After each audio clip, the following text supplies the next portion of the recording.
सुबह 10 बजे सो के उठना, रेडियो टीवी सुनना और समाचार पत्र पढ़ना।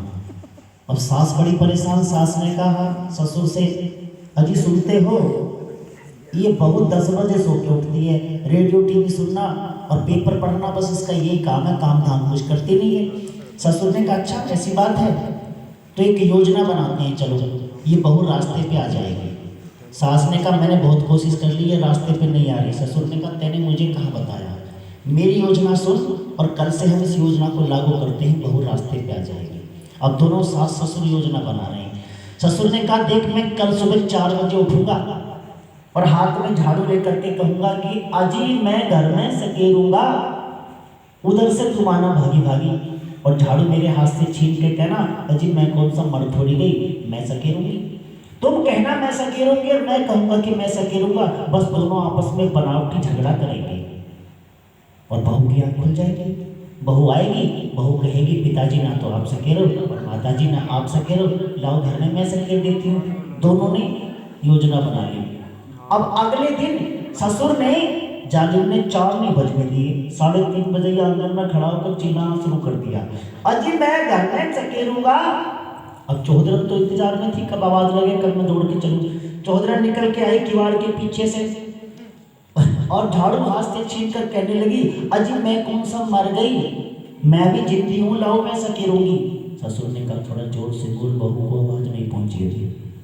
उसने फिर कहा अजी मैं कौन सा मर थोड़ी गई, मैं भी जिंदी हूँ, मैं सकेरूंगी। ससुर ने कहा नहीं मैं सकेरूंगा।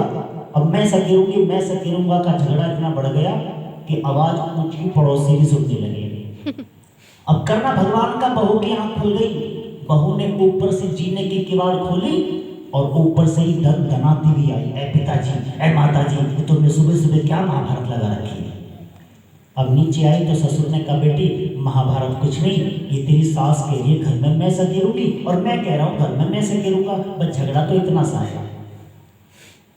अब बहू ने कहा तुम्हें आधा घंटा हो गया झगड़ते झगड़ते, मेरे साथ साथ पड़ोसियों ने भी सुन लिया पर तुम पे इसका फैसला नहीं हुआ, लाओ फैसला मैं कर देती हूँ।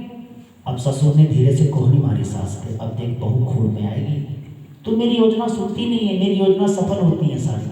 बहू ने फैसला किया, बहू ने कहा आज से घर में 15 दिन पिताजी सकेरेंगे और 15 दिन मम्मी सकेरेंगे।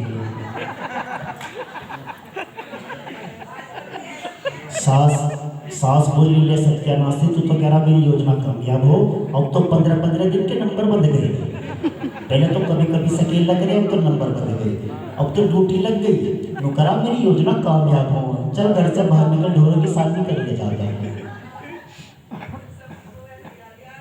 लेकिन ये इस गांव में तो सब ठीक है, ये तो मैं अपने क्षेत्र की बात कर रहा हूँ, निकलना भी तो सब रुक यहाँ से कभी वो रोक ले बोली सच्चे दरबार नहीं, हम सकेर देंगे, हमारा घर है और हमारी तो क्षेत्र की बेटी है यहाँ पर है ना, हम तो घर में परिवार में हैं, हमारा तो हक सकेरने का भी बनता है। अच्छा अब मुझे मत सुनाओ जी, मैं सकेर दूंगा इसके बदले में। ये जो सच्चे दरबार की रुक्कों ने हाथ में झाड़ू उठा ली और महाराज के महल में सफाई करने पहुंच जाती है और जैसे झाड़ू लगाना आरंभ किया, सामने अटारी पर खड़ी तारा रानी देख रही है और देखते ही सोचती है कि आज ये जमादार ने हमारे यहाँ कोई नई लगती है, इससे पहले इसको नहीं देखा। उतर के नीचे आई तो पहचान लिया कि ये तो मेरी पूर्व जन्म की बहन है। पास आई और बड़े गर्व से बोली बहन आओ और मेरे गले से लग जाओ, आज तो मुझे बहुत दिन के बाद मिली हो। डर के मारे रुक्कों के हाथ से झाड़ू छूट गई। महारानी आप ये कैसी बात करती हैं, आप एक क्षत्रिय वंश की महारानी और मैं एक शूद्र जाति की स्त्री हूँ, भला मेरे आपकी बहन कैसे हो सकती हूँ।